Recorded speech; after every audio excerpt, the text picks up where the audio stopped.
अस्सलाम वालेकुम।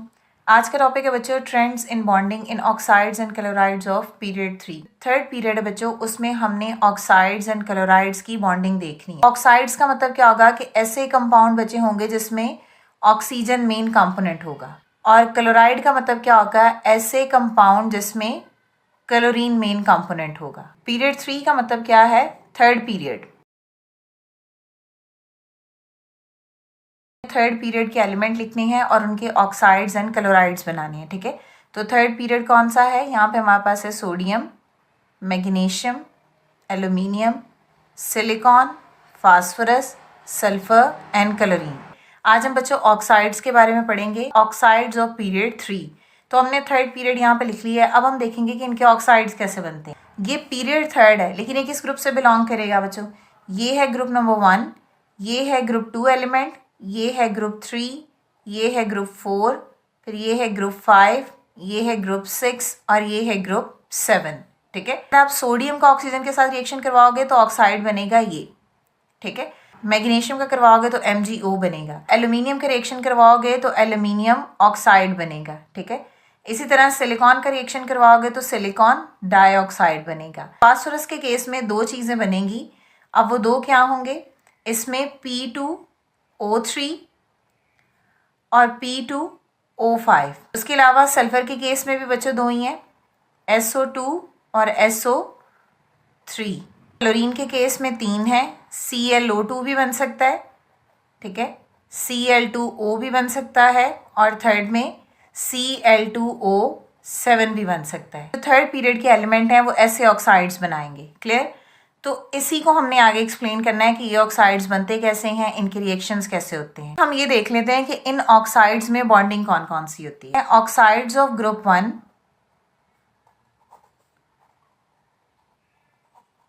ग्रुप 1 और ग्रुप 2 एंड ग्रुप 3, इनमें बच्चे आयनिक करेक्टर होता है। इनकी बॉन्डिंग में बच्चों मोर आयनिक करेक्टर होता है। इनमें एलिमेंट के दरमियान क्या होगा, मोर आयनिक करेक्टर होगा। It means that ionic bond होगा। आयनिक करेक्टर मीन बच्चे स्ट्रॉन्ग इलेक्ट्रोस्टैटिक फोर्स होगी बिटवीन ऑपोजिटली चार्ज आयन।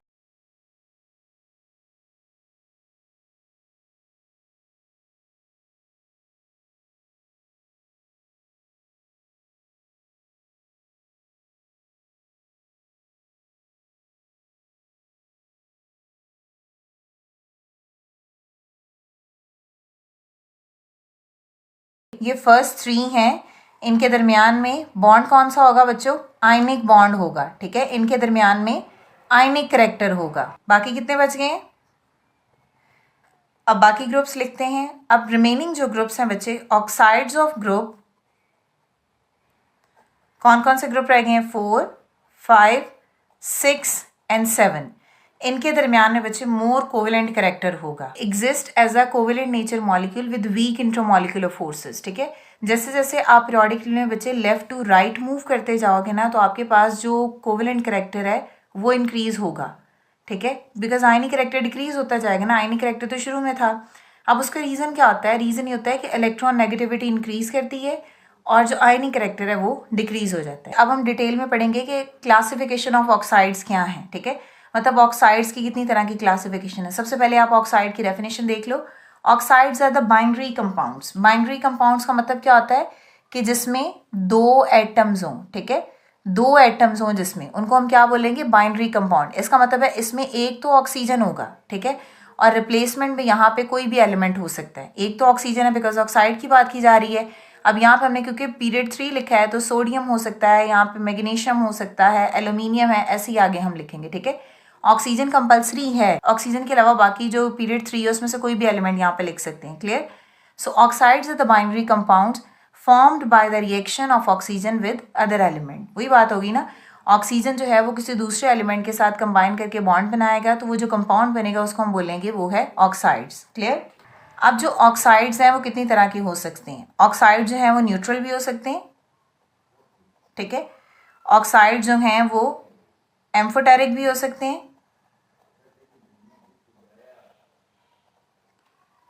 इसके अलावा एसिडिक ऑक्साइड भी हो सकते हैं, और उसके अलावा ऑक्साइड जो हैं वो एसिडिक भी हो सकते हैं। ये बच्चे हमने किया है इसको categorize on the basis of their characteristics, ठीक है, किस बेस पे किया है? Based on their characteristics.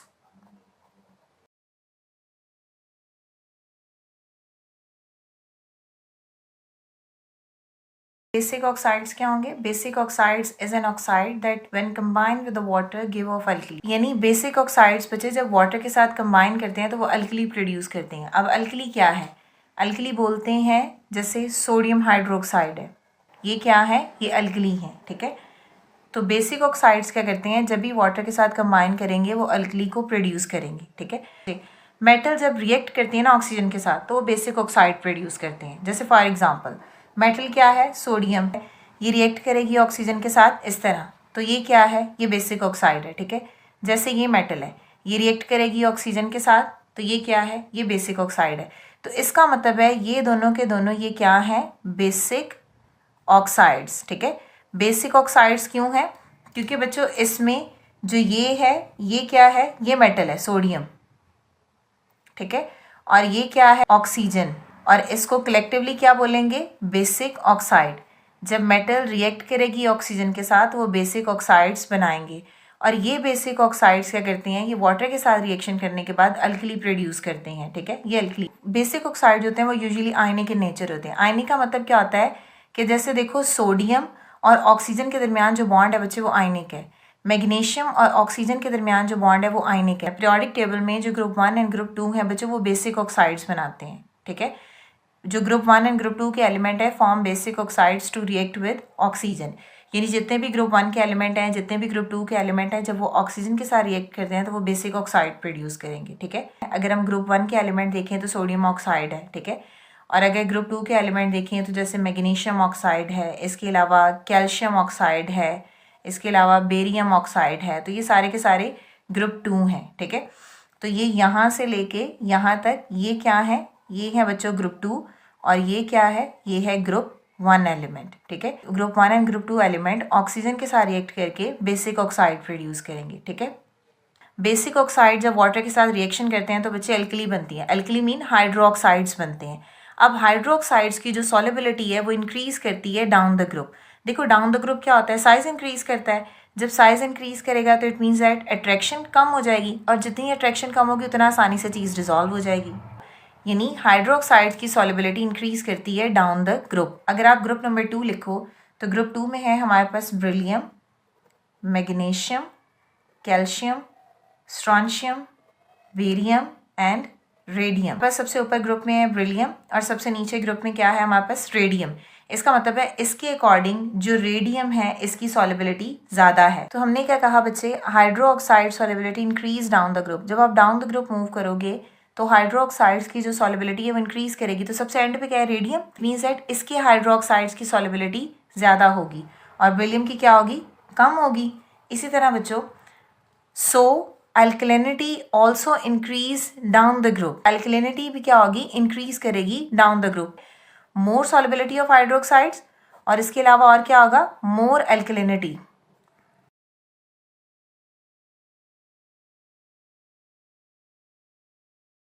अब जैसे बच्चों यहाँ पे हम कुछ एग्जाम्पल अगर लिखें, बेसिक ऑक्साइड लिखो जिसमें हमारे पास है सोडियम ऑक्साइड है, इसका रिएक्शन आप करवाओ वाटर के साथ तो क्या बनेगा? क्या अल्कली बनेगी? Sodium hydroxide. अब आप बैलेंस करो, 2 सोडियम इधर है, 1 इधर है, तो 2 इधर आ जाएगा। 2 हाइड्रोजन इधर है, 2 ही इधर है, ये 2 ऑक्सीजन इधर है, 1 ये और 1 ये, 2 ऑक्सीजन हो गया। अब अगर एक और इक्वेशन लिखो तो इक्वेशन है हमारे पास calcium oxide, again basic oxide है, वाटर के साथ रिएक्शन होगा तो क्या बनेगा? हमारे पास अल्कली बनेगी। अब यहाँ पे क्या बनेगा? Calcium hydroxide. देखो ये इक्वेशन बैलेंस है, ठीक है। तो इस केस में बच्चों ये दोनों के दोनों हमारे पास क्या है? इनको हम बोलते हैं ये है अल्कली। क्लियर है? तो ये बच्चे बेसिक ऑक्साइड था। अब नेक्स्ट देखते हैं एसिडिक ऑक्साइड। जो एसिडिक ऑक्साइड्स हैं बच्चे, acidic oxides is an oxide that when react with the water give of N acid, ठीक है। एसिडिक ऑक्साइड जब वाटर के साथ बच्चों रिएक्शन करते हैं तो वो क्या प्रोड्यूस करेंगे? वो एसिड्स प्रोड्यूस करेंगे। अब एसिडिक ऑक्साइड्स बनते कैसे हैं? जब भी नॉन मेटल रिएक्ट करती हैं ऑक्सीजन के साथ तो वो एसिडिक ऑक्साइड्स बनाती हैं, ठीक है। एग्जाम्पल है हमारे पास यहाँ पे सल्फर डाइऑक्साइड, ठीक है, सल्फर ट्राइऑक्साइड। तो यहाँ पे देखो सल्फर ऑक्सीजन का रिएक्शन हो रहा है तो ये क्या बन रहे हैं? इसको हम बोलते हैं ये है एसिडिक ऑक्साइड्स, ठीक है। नॉन मेटल्स, तो यहाँ पे सल्फर क्या है? Non metal. जब नॉन मेटल ऑक्सीजन के साथ रिएक्शन करेंगे तो वो क्या बनाती हैं? वो बनाती हैं एसिडिक ऑक्साइड।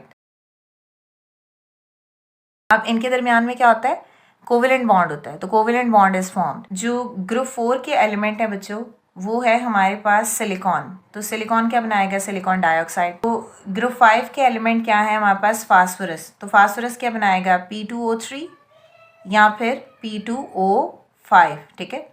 इसी तरह जो ग्रुप 6 के एलिमेंट हैं वो है बच्चों सल्फर, तो सल्फर क्या बनाएगा, सल्फर डाइऑक्साइड और सल्फर ट्राइऑक्साइड, ठीक है। इसी तरह ग्रुप 7 के एलिमेंट क्या है हमारे पास, क्लोरीन।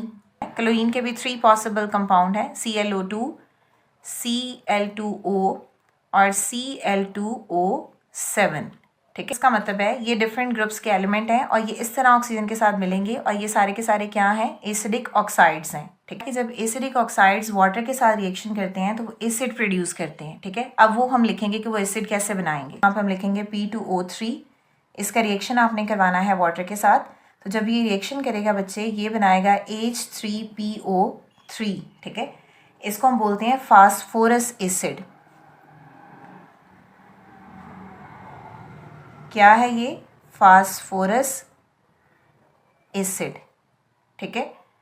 इसी तरह बच्चों जब सल्फर डाइऑक्साइड वाटर के साथ रिएक्शन करेगी तो ये क्या बनाएंगे, ये बनाएंगे H2SO3, इसको हम बोलते हैं ये है सल्फ्यूरस एसिड।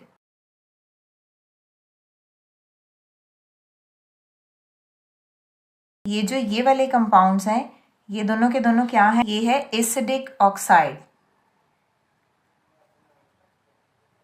तो हमने क्या कहा था, जब भी एसिडिक ऑक्साइड्स वाटर के साथ रिएक्शन करते हैं तो बच्चे ये क्या बनाते हैं, ये एसिड्स बनाते हैं।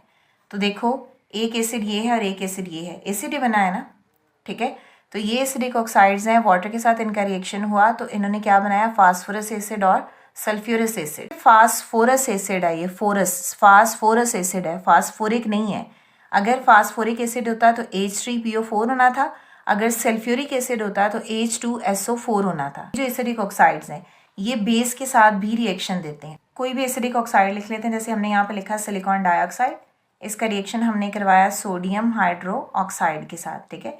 तो क्या बनेगा बच्चे, सोडियम सिलिकेट बनेगा, SiO3 पे 2 क्यों आया है, आपको याद है हमने क्रॉस एक्सचेंज मेथड पढ़ा था। अगर इसका रफ यहाँ पे हम चेक करें, Na2SiO3 है, अगर आप इसको क्रॉस करो बच्चे तो इस क्रॉस का मतलब क्या है कि ये 2 इधर आ जाता है। यहाँ पे अगर पूरा सिलिकेट आप कंसीडर करो 1 है तो ये 1 क्रॉस होके क्या होगा, इधर आ जाएगा। तो आपने क्रॉस एक्सचेंज करके चेक करना होता है कि फार्मूला करेक्ट है या नहीं करेक्ट।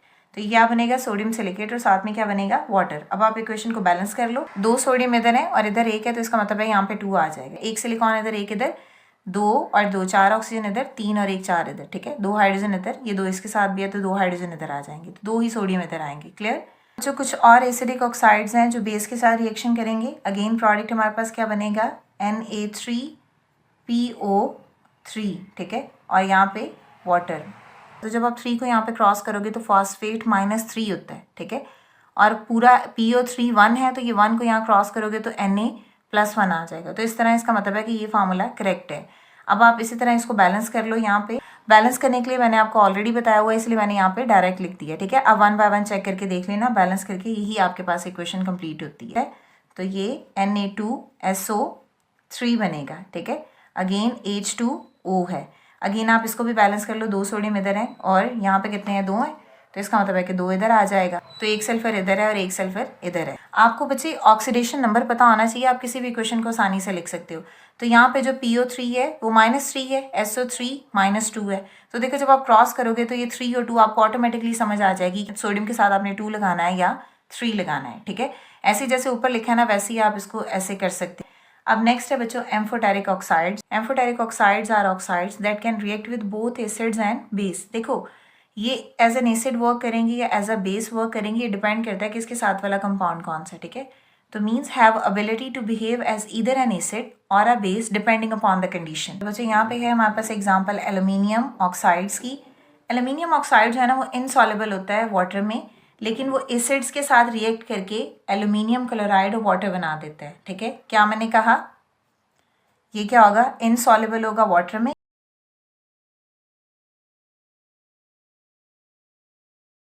तो ये रिएक्ट करेगा बच्चे किसी भी एसिड के साथ, जैसे फॉर एग्जांपल HCl के साथ रिएक्ट करता है तो ये एल्यूमिनियम क्लोराइड और साथ में वाटर बना देगा।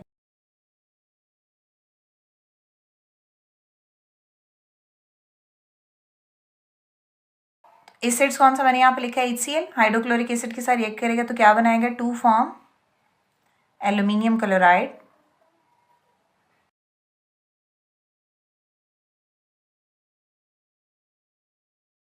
And water. एल्यूमिनियम ऑक्साइड है, मैंने क्या बोला, क्या बनाएगा, aluminium chloride, aluminium chloride plus water. ठीक है, अब आप इसको बैलेंस कर दो तो 2 है एल्यूमिनियम यहाँ पे, तो 1 इधर है तो इसका मतलब 2 यहाँ आएगा, तो 3 2 बार 6, तो 6 इधर आ जाएगा। ठीक है, तो जब यहाँ पे 6 हुए 6 हाइड्रोजन तो 3 इधर आ जाएगा, 3 2 जार 6, तो ये देखो इक्वेशन होगी बैलेंस। यानी एल्यूमिनियम ऑक्साइड्स वाटर में सॉल्युबल नहीं होती, तो जब आप एसिड के साथ रिएक्ट करवाओगे, एसिड हमने लिया HCl, तो वो एल्यूमिनियम क्लोराइड बनाएगा और साथ में वाटर बनेगा। ठीक है, सेकंड पॉइंट बच्चों क्या है कि एल्यूमिनियम ऑक्साइड जब सोडियम हाइड्रोक्साइड के साथ रिएक्ट करता है तो सोडियम एल्यूमिनेट और वाटर बनता है। जो स्टेटमेंट यहाँ लिखी है उसको हम यहाँ इक्वेशन में लिख लेंगे। तो एल्यूमिनियम ऑक्साइड है, सोडियम हाइड्रोक्साइड है, सोडियम एल्यूमिनेट बनेगा और साथ में वाटर। अब आप इसको बैलेंस कर लो, एल्यूमिनियम यहाँ पे 2 थे और यहाँ पे 1 ही था, इसलिए मैंने बैलेंस के लिए यहाँ 2 लगा दिया, तो 2 एल्यूमिनियम हो गए। जब 2 एल्यूमिनियम हुए तो सोडियम भी 2 हो गए और यहाँ पे सोडियम 1 था, तो यहाँ पे भी बैलेंस के लिए 2 लगा दिया। ठीक है, तो जब 2 सोडियम हो गए, यहाँ पे भी 2 पूरे हो गए। अब 2 हाइड्रोजन यहाँ पे हैं तो ये 2 ऑलरेडी हैं। अब आप ऑक्सीजन चेक करो, 2 ये और 3 ये, 5। अब 2 और 2 4 और 1 5। ये था बच्चों आज का टॉपिक हमारा। अगर इससे रिलेटेड आपका कोई भी क्वेश्चन है या कोई भी प्रॉब्लम है तो आप कमेंट कर सकते हैं। नेक्स्ट वीडियो तक के लिए अल्लाह हाफिज।